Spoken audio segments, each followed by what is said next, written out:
జీలకర్ర తగ్గిన బెల్లం అది మరి బాగా పాకంగా ఉంది.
విఘ్నేశ్వరాయ నమో నమః అని కేవల క్షీరామ నైవేద్యాన్ని సమర్పయామి. చూడించండి. ఓం నారాయ స్వాహ నారాయ స్వాహ స్వాహ నారాయ స్వాహ స్వాహ నారాయ స్వాహ దేవాలయం సమర్పయామి. రాజగామసేవతరాపదం సమర్పయామి. అస్తోమామి ముఖే శుద్ధాగమని సమర్పయామి.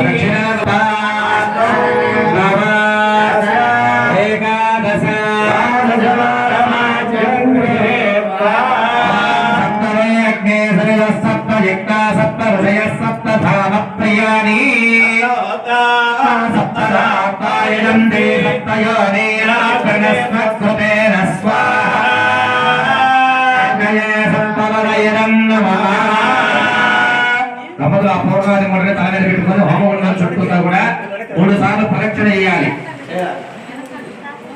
ఓం అగ్నే నయ సమధారాయే అస్మాన్ విశ్వాని దేవవయునాని విద్వాన్ యస్మజ్జోహరాణ మేనా భవయస్కాంతే నమవక్యం విధేమా సప్తాయ ధామవే భరద్భగం భగ్యమజం ధాక్కయే సుకూలం యో దైవ్యాని మానుషాజన గష్యంత విశ్వాని విద్మనాని గాది అచ్చాగిలోపతయో దేవయంతే రగ్నేయంతే ద్రవిణం నిక్షమానాః సుసంద్రసకం సుప్రతీకర్గస్పంచకం హవ్యం వరదం మానుషానాం త్వన్నో అగ్నే వరుణస్య విద్దాదేవస్య హేరాయాజనేష్టాః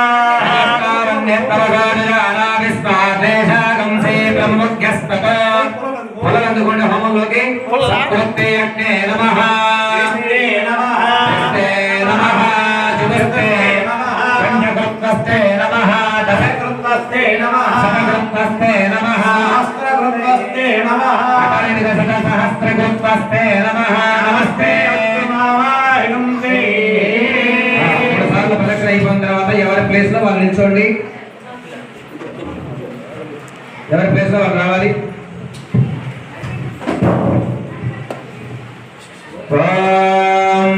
ఓంకార మంత్ర సంయుక్తం నిత్యం ధ్యాయంత యోగినః. నమస్తే దేవదేవేశా నమస్తే పరమేశ్వర. అందరూ కూడా యొక్క పూర్ణావధి ముడిని చూసి నమస్కారం చేసుకోండి. ఓం యో వైదాం బ్రహ్మణో వేద అమృతేనామృతాంబురే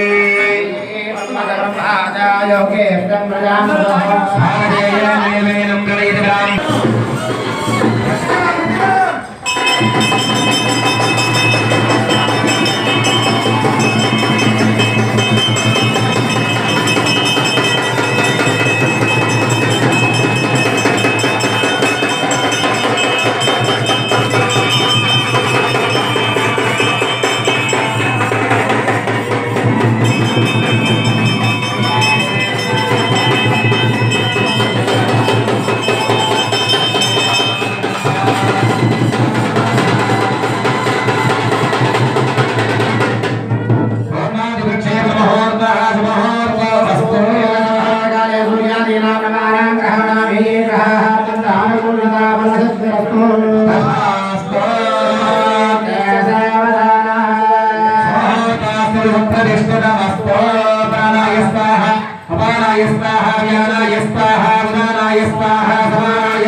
ఈ యొక్క కన్యాదాన సేవ వస్తున్నాయా అంటే మీ ఇంట్లో మీ యొక్క నాన్నగారు కానీ తాతగారు కానీ ముత్తాతగారు కానీ అదేవిధంగా మీ యొక్క వంశంలో మరి ముత్తాతలు ఎంతో మంది చనిపోయి ఉంటే వాడు ఇహలోకము పరలోకంలో మోక్షం లేకుండా ఉంటే వారికి మోక్షం వస్తుందండి.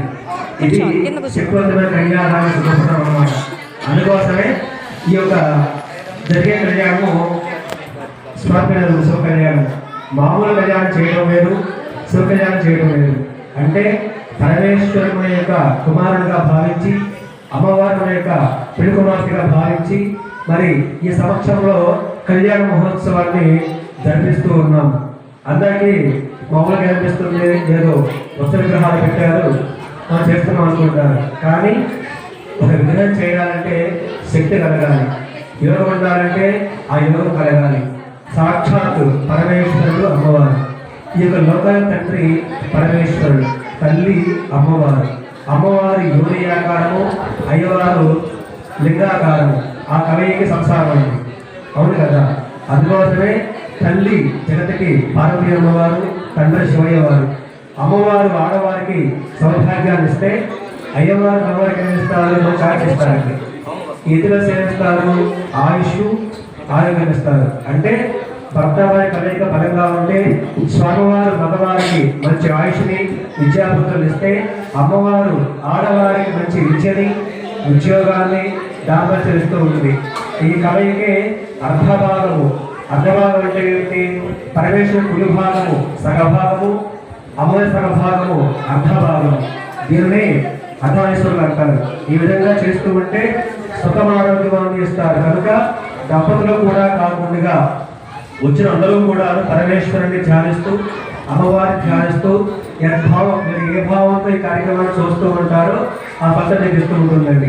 అమ్మవారిని చూస్తూ అమ్మ సౌభాగ్యం కావాలి వేడుకుంటే అమ్మ సౌభాగ్యం ఇస్తుంది, విద్య కావాలంటే విద్య ఇస్తుంది, ధనం కావాలంటే ధనం ఇస్తుంది.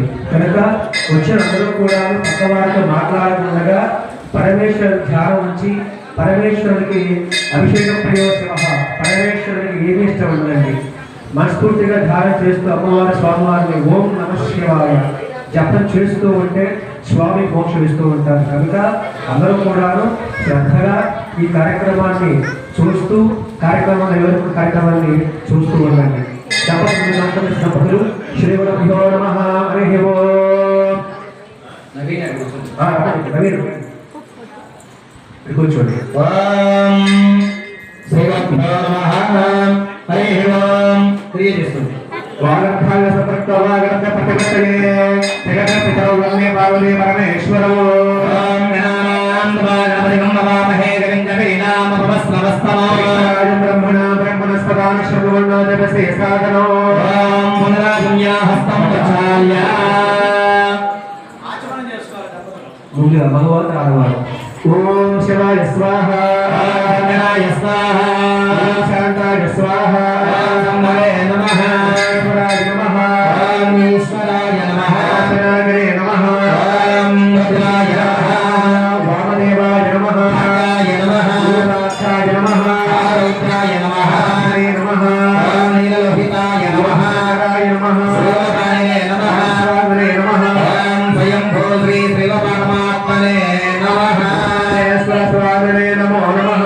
ఓం రెండు అక్షరాలు తీసుకొని వాసన చూసి వెనక భాగం వదిలిపెట్టండి. ఉత్తేజపందము ఎవరు అక్షరం? భక్తుల వారు. అక్షరం. ఉత్తస్కందమోదస